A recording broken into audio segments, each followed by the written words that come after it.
Hi నమస్తే అండి. నేను ఈరోజు మామిడికాయ, పచ్చిమిర్చి, పచ్చి టమోటా కాయలు, అలాగే టమోటాలు, వంకాయలు 1/2 కేజీ తీసుకున్నానండి. ఇవన్నీ వేసి నేను వంకాయ పులగూర చేస్తున్నాను. ఇది ఎలా చేయాలనేది నేను ఇప్పుడు మీకు వీడియోలో చూపెడుతున్నాను. ముందుగా స్టవ్ పైన ప్యాన్ పెట్టుకున్నాను. స్టవ్ వెలిగించుకున్నాను. ప్యాన్లో 6 లీటర్ నీళ్లు పోసుకున్నాను. నీళ్ళు వేడెక్కాక పచ్చిమిర్చి వేసుకున్నాను. కూరకు సరిపడే వేసుకుంటున్నానండి. మీరు కారం ఎంత తినగలుగుతారో అంతే వేసుకోండి. అలాగే పచ్చి టమోటా కాయలు ఒక 4 దాకా కట్ చేసి వేసుకున్నాను. టమోటా పండ్లు కూడా ఒక 2 తీసుకున్నాను పెద్దవి, అవి కూడా కట్ చేసి వేసుకుంటున్నాను. ఇప్పుడు మామిడికాయ చిన్నకాయ ఒకటి వేసుకుంటున్నాను.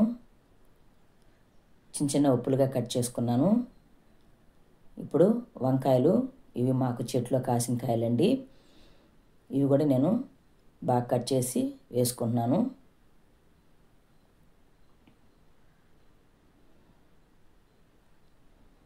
ఇప్పుడు నిమ్మకాయ సైజ్ అంతా చింతపండు వేసుకుంటున్నాను. కూరకు సరిపడా నేను రాళ్ళు ఉప్పు వేసుకుంటున్నాను. ఇప్పుడు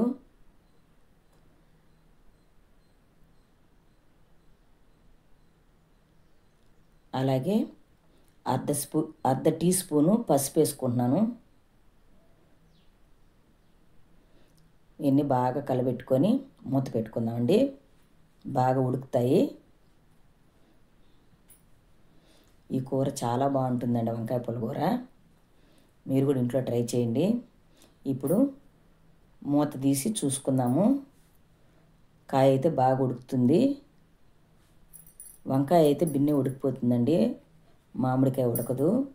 కొన్ని కాయలు అయితే బిన్నె ఉడికిపోతాయి, కొన్ని కాయలు ఉడకవు. అర్ధ భాగం అయితే ఉడికింది మామిడికాయ. ఇంకొకసారి మూత పెట్టుకొని మళ్ళీ చూసుకుందామండి.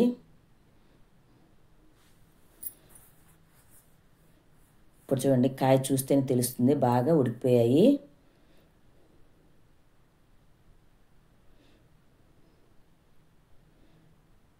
కాయ అయితే బాగా ఉడికిపోయింది.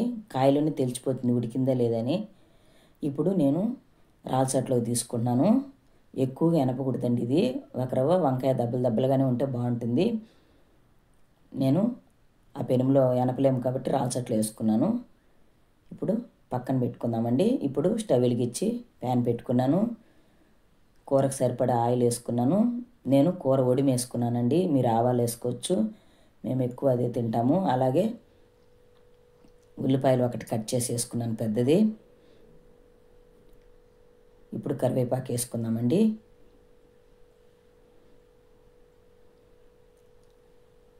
అలాగే కొత్తిమీర కూడా వేసుకున్నాను. అన్ని తిరగబాతలో ఫ్రై అయ్యాక ఇప్పుడు కూర పోసుకుందాము. కూర ఎప్పుడు కానీ ఉడకబెట్టి తిరగబాతు చేసేటప్పుడు కొద్దిసేపు ఉడకాలండి. కింద అడుగంటుతుంది, అడుగంటుకోకుండా చూసుకోవాలా. ఇప్పుడు మూత పెట్టుకుందాము.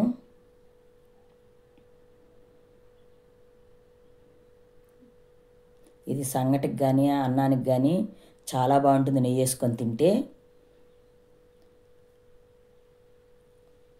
తిరగబాతు చేసిన వెంటనే కొద్దిసేపు అడుగంటుతుంది, అడుగంటుకోకుండా చూసుకోవాలా.